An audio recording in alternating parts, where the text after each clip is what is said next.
On the Master Builders podcast today, very fortunate to be joined by Warwick Quinn from BCITO. Warwick, thanks for joining us today. My pleasure. Good to be here. Yes, now crazy, unprecedented times that we find ourselves in, Warwick, at the moment, and I might just give some context for our audience that we're recording this on the 20th of April. We're a couple of hours away from the announcement from the government as to whether we're moving out of lockdown. So some of the answers here, well, certainly our answers are based on that context that we know right now, still being in level 4. But let's find out what's lockdown been like for you. First question for you, Warwick. What's been your favourite meal? So we went vegan about 6 months ago. Right. And I've never been vegan in my life. So roast lamb. So we have a Zoom dinner meeting Yes. every Saturday with a bunch of mates, and I'm back on the roast. Good job. I term that being flexitarian. Oh, Which I do, vegan when it suits, and an absolute carnivore when it suits as well. Yeah, indeed. Yeah. Nice. And lockdown, it's presented some challenge for us around both our physical health and our mental wealth. What have you been doing to keep those two in good order? Yeah, so I'm pretending I'm out here, right? And I've got a net in the backyard practicing my golf. Dug up half the lawn. I've got divots all over the show. Go out for a walk every lunchtime. It's supposed to be within 1K of your, Mm-hmm. stretching it a bit. Mm-hmm. And I got a bit of a home gym set up in this room here, but you can't see because I've got I've got some 18th green and fairway in front of me. But yeah, not bad. The front's not too bad. Good job. Well done. And BCITO, you guys are a learning organisation. You're out there helping a lot of your employers and your trainees learn. But for you, Warwick, have you learned anything new while you've been in lockdown? Oh, I'm over Zoom. I've got a tiny screen and my eyes are square, but it is a great way to connect. I don't know what this would have been like a decade ago. Impossible. Even during the GFC, we didn't have this kind of technology, as smooth as it was. So it's been a godsend in one respect, but I don't think it's permanent, although it will replace a lot of meetings and bits and pieces. But you can't beat that face to face when you finally get around and, have that physical contact. Or you've had a extensive career yourself. You've worked for other membership organisations like Master Builders and Motor Trade Association. You've worked in government. Tell us, is this the most challenging time you've faced? Yes and no. The circumstances in which this kind of next recession hits is different. They're all different.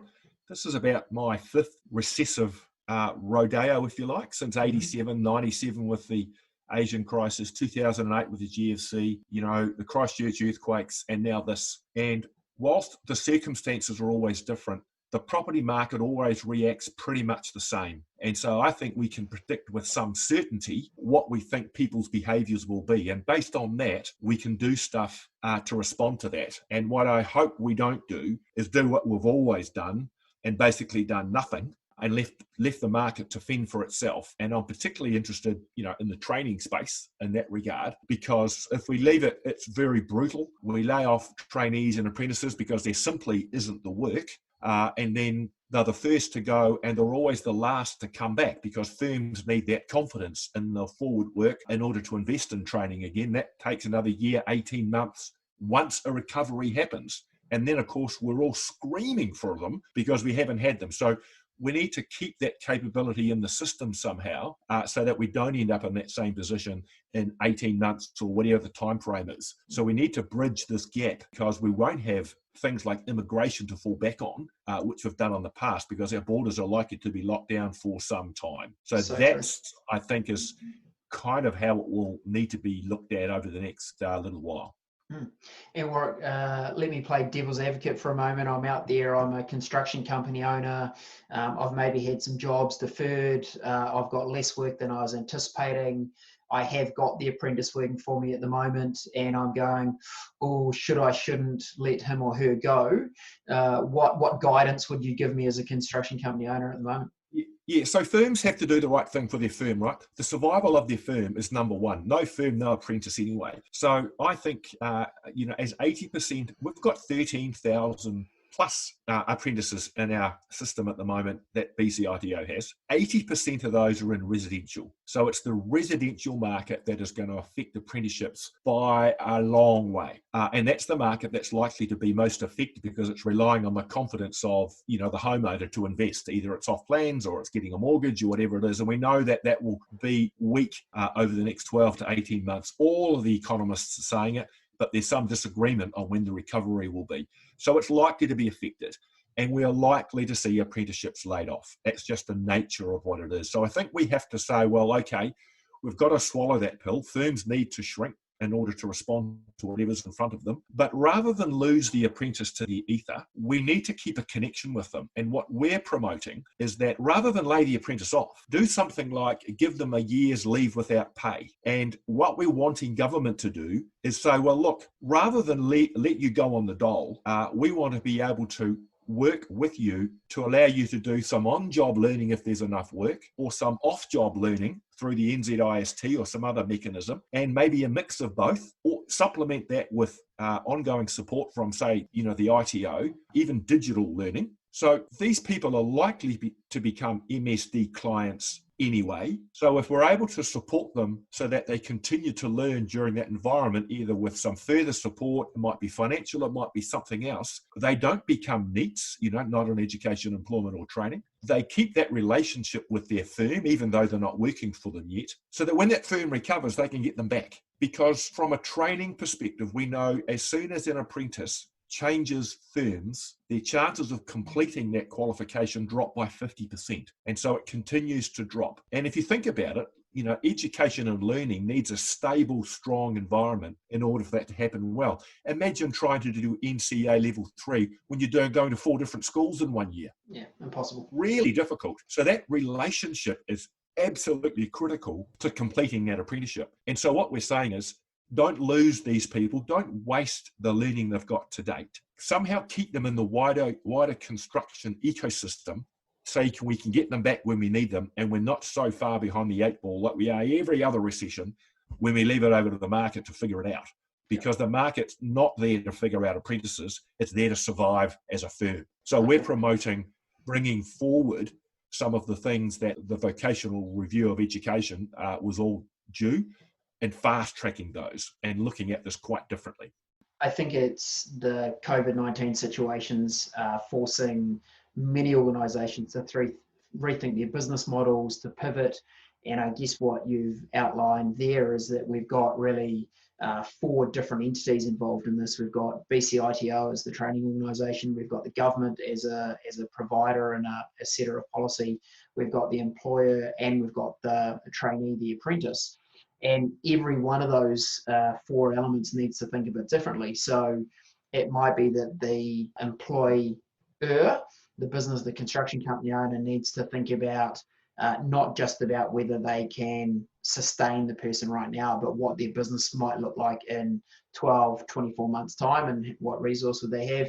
It might require the trainees to think a bit differently. So in other aspects of education, you go and you get your education, you don't get any pay while you do that. So it might be that some of the trainees think about, would I be prepared to keep working for my employer without pay or with a significantly reduced pay? And I'm no legal expert here. I don't know whether that's possible, but just that kind of change in thinking of going, as someone in training, I'd like to maintain my training. It keeps me closer to becoming a tradesperson. So maybe I have to take some short-term pain like everyone else is to help us keep going, and then BCITO and government work together to see what we can do to help out both parties. Yeah, that's right. So, during a boom, we always want more firms to train, and only 10% of firms train at any one time. But during a recession, so the money follows the employer during a boom. The money needs to follow the employee or the apprentice during a recession, because they're the ones that keep the training going, although there could still be support for firms. But if there's no work, giving a firm an apprentice or giving them 5 or 10 grand a year isn't going to make them busy. It just might help for a few months, and then you lose both. The government's lost its investment and the apprentice is gone anyway. So the money trail needs to follow where it's going to get the most traction. And in this case, it's with the apprentice. And if we can keep them in the system so that when they are able to work again, they're not starting from scratch. They've actually built on what they've learned to date, and everyone benefits. They're a lot more productive. They hit the ground running. And that might be through, block courses, or, some parts of the sector can become a training hub. We're already talking to different organisations about how that might be. And I think there's enough money in the system for that to be funded and worked through. It's just reallocation of it. It's not new money. Because they will be an MSD burden. And so why not ensure that they're not, well, if they are an MSD burden, they're getting something out of it by supplementing that further with other work or support. But part of the conditions is you continue to train, and therefore you're waiting to be ready to be re-engaged full time, or even gradually as firms pick up their workload going forward, and you can transition them between work-based, classroom-based, digital, whatever it might be, in a way that we all benefit. But keeping that relationship's really important, because that's the bit that's the glue that makes an apprenticeship work. Yeah, like it. Great thinking. And BCITO becomes such an important conduit in making that happen, because I assume you're having the discussions with government, or intend to have those discussions with government, and really be the conduit between employer, trainee and government. And it's the residential one that's most at risk, because that's the one they've got least control over, because you're relying on homeowners' confidence in order to buy property, and that's not likely to be the case. And construction, the biggest competition for the price of building a new home is the price of an existing one. And if they slide back in value, construction becomes less attractive. Banks don't like to lend. So we're likely to see that contraction.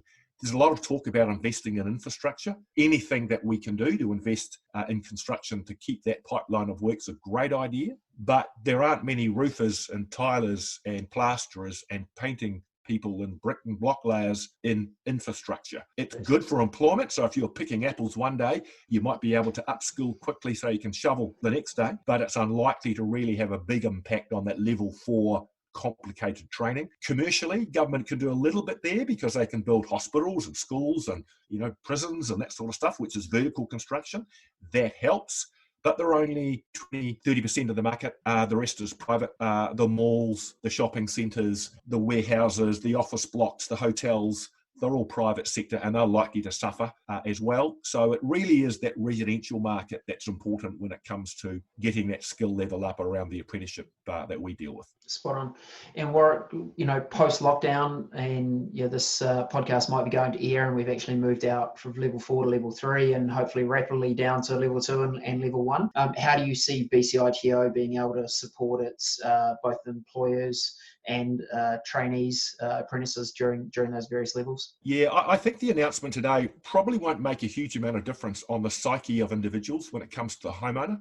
It's fantastic that construction can get back to work sooner rather than later. We can get back to the sites, we can fix up those jobs that were closed out, we can start new ones that are still on the go, and we can keep the industry moving and free up some cash, etc., keep those firms alive. But we're likely to see a bit of a drop-off maybe towards the end of the year, as that forward work isn't there. So we think we may not necessarily see the big impact on apprentice numbers until later on. We are currently not seeing sign-ups, obviously, because we can't sign the new apprentices up. So we've got a bit of a window here to rethink how we will address this problem, because it is coming. We just don't know the size of it, but it's not going to get easier, put it that way. So we can see it coming at us. It's simply the time we've got this time is a little bit longer than we might otherwise have had. Got it. And give us an update, Warwick, on RoVE. Just give us a recap. What is it and how can people utilise that? The first big milestone in RoVE happened on the 1st of April, when all industry training organisations became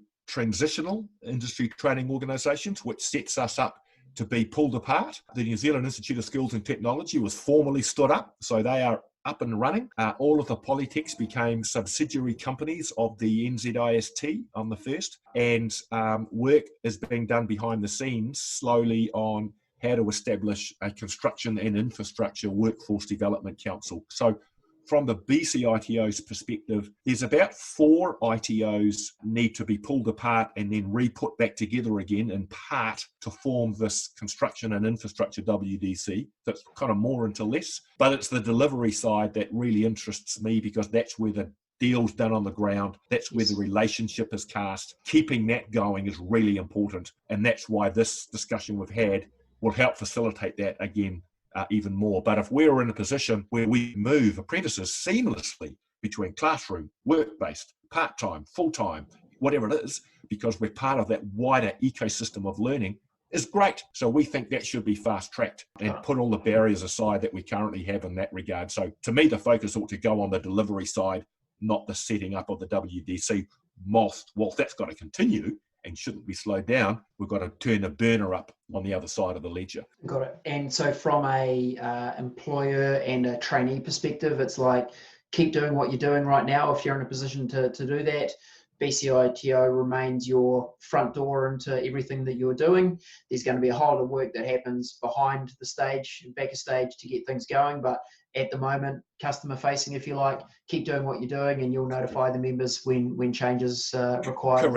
Correct. And if we can get these things in place over the next little while, by the time you come to say, oh, what am I going to do? We've got an answer for you, or we've got an option for you, rather than let them go and goodbye. Of course, we hope none of this happens.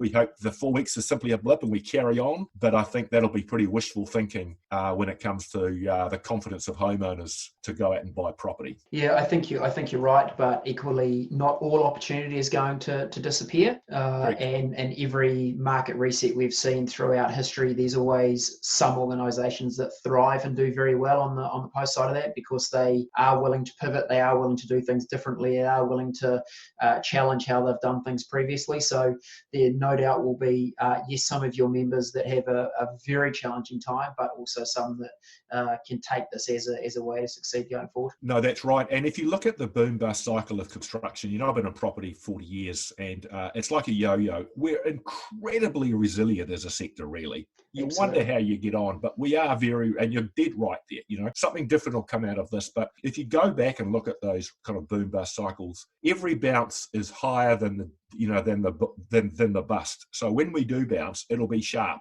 because we're not building probably in the same numbers. The pent-up demand for housing is still going to be there. We had record consents a month ago, 38,000. Yes. They're sitting there. And so the longer we don't build, the greater that demand happens. So when the cork finally comes out of the bottle, it'll be even stronger and there'll be even more screams for it. So it's getting through this period that's really important so we don't lose the capacity that we've got.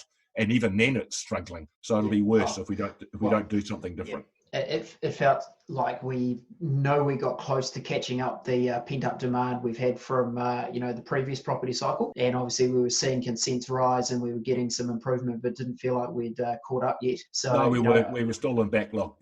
So I still think this is going to add to the backlog. So no, it may not be gold fields out there in terms of opportunity, but there will still be plenty of demand to get things going, I think, if you're willing to go and find it. And sure as night follows day, every recession is followed by a recovery. So it's just Correct. How long is that gap? Correct. So Warwick, thanks for your insights. Any other messaging you'd like to send out to the Master Builders members on this podcast? No, it's good to see you all virtually. My best wishes to you all. I thoroughly enjoyed my time at Master Builders, and keep up the great work that you do. Fantastic, Warwick. Thanks for joining us on the podcast today. We really appreciate it. My pleasure.